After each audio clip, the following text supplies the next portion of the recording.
Ladies and gentlemen, one of the most diverse performers of the 40s into the early 2000s were Eartha Kitt. And her big chart comeback, which gave her first UK charting hit in 30 years, turned out to be probably one of the most underrated late disco, or called mid-1980 disco songs of the decade. Where Is My Man? Now, this has been adopted as a feminist anthem and a gay anthem. The lyrics are very direct. Basically, she says, I am standing by the phone, chewing my nails, where is my man? Whoever the person is that can take over her life, she's waiting for him to come. Now, Where's My Man, as a song came out in 83, which appeared on her 84 album, I Love Men. The song was co-written by, of all people, comedy writer Bruce Valanche, along with musicians and producers Fred Zarr and Jacques Morale. The song was first released in France as a single, whereas it was widely successful. The song features Kitt singing a low, seductive-sounding voice. Included in the song are some sounds that have come to be associated with Kitt, including a purring sound, similar to one she made while portraying Catwoman on the 60s TV series Batman. The lyrics of the song detail specific things the singer expects to receive from her future lover, such as a trip to Saint-Tropez and shopping at Tiffany.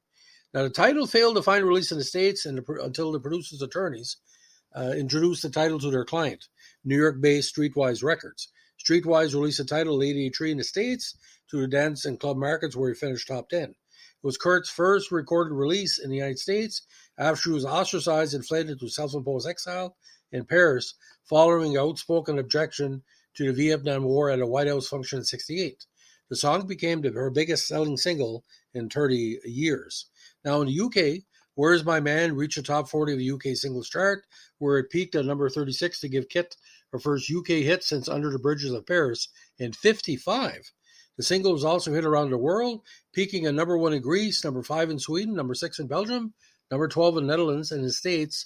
The song reached the top 10 in the Billboard Hot Dance Club Play Chart, peaking at number 7 and remaining on the survey for 14 weeks. So again, was also number 6 in South Africa, and West Germany, official German charts, number 31. Now, the long cut goes about 6 minutes and 8 seconds, and the songwriters, Jacques Morale, a co-songwriter, also produced it. Now, her last single, again, was 25 years before, and the next single was I Love Men. But just like Grace Jones, the feminist pop disco, quite the song that was played at the dance charts. Now, if you really want to get into why she was so popular, I can hear this. You can hear this in a little bit. Listen to her song, like her voice is a little bit out of tune.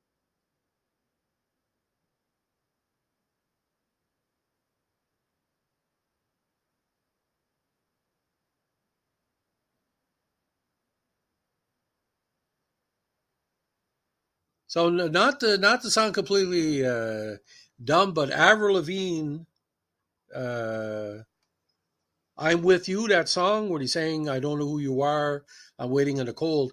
A lot of parallels. I'm not saying it's plagiarism, but you see the parallels.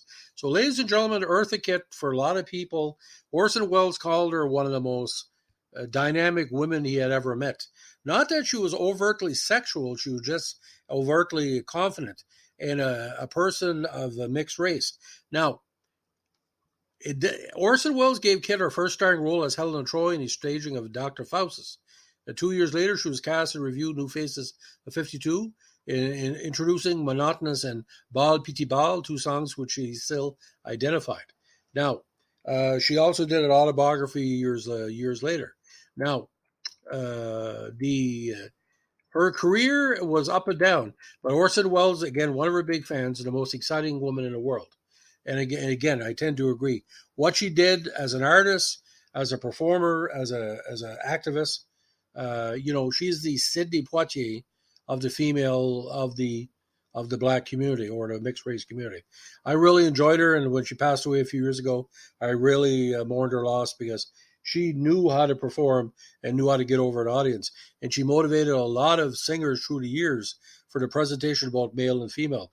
I'm thinking to Freddie Mercury and Anne Margaret, people like that.